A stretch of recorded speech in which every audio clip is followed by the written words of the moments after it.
So it's my pleasure to be here today representing my mum, whose apologies I would like to pass on. While there are very few things that will keep her from this event, she's currently in the air. She's flying right now back home from visiting Ireland, visiting all the family in Ireland.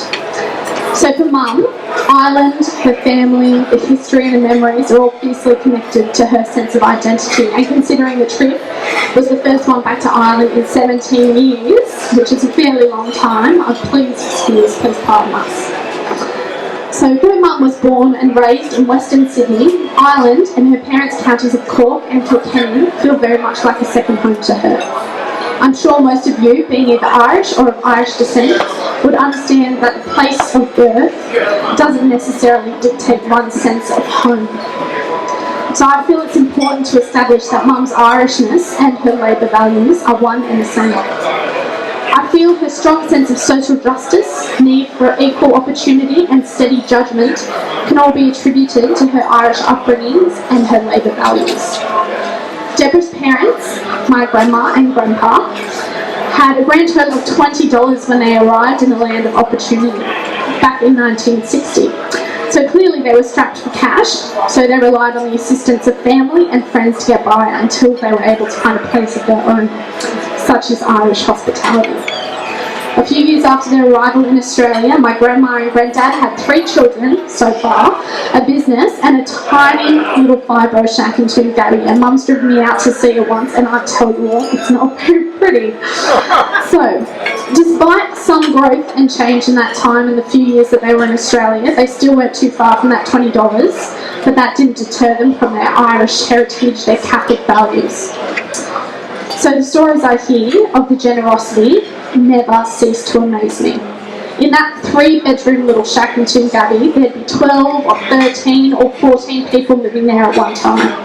My grandparents reached out to whoever needed a home, a meal, a good laugh, and they gave to others just as selflessly as they received when they first arrived.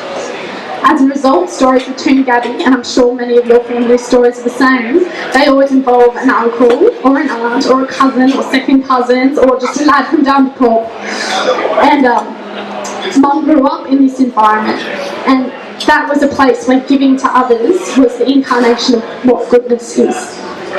So I believe that it was in that little shack that the values of an Aussie-Irish battler were personified, and where Mum soaked in all the principles that she still holds today. If you were to look for proof of Irishness in Mum's political career, you find it in abundance. Her care for the community, we call it the Toongabbie effect, is undying. I remember throwing out her shoes for her because she'd done so much door knocking she'd worn through the soles of yet another pair. I remember when she'd come home and she'd be so tired, all she wanted was a cup of tea and a biscuit, and she'd fall asleep with a mug in her hand on the lounge. I've seen her filled with passion and drive as she talks about the NBN, our regional cancer centres, Gonski funding for local schools, local initiatives, fighting for social justice, and it's that fire inside her that will never ever go out. So what some people don't understand about my mum is the job she has, once as a federal MP and now as a senator, is not a profession she can simply turn off or leave at the door when she comes home. And I think that's a lot to do with the Irish blood. It's the role of representing and fighting for a community. Being a politician isn't just her day job. Being Irish, she's genetically predispositioned to fight for justice and for good and for equality. Too often in their history, the Irish have been fighting against oppression, and too often the Labour movement is doing the same against vested interests. It is in this shared struggle that Ireland's affinity with the Labour movement began, and where it shall always stay. And I'm certain I don't need to tell you, a room of the same league of fighters, that the Labour Party is the prime vessel for great change and great reform in Australia and in our sister parties around the world. So while Deb, Mum, isn't able to make it today, I don't think it will be long between drinks for the Irish Friends of Labour.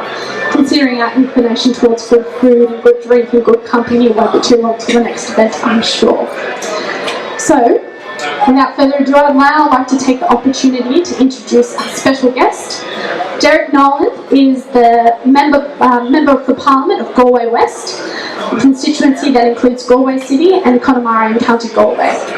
With a background in law, Derek is Labor's youngest TD at just 31 years old, and he was elected at the 2011 general election, succeeding Michael D. Higgins.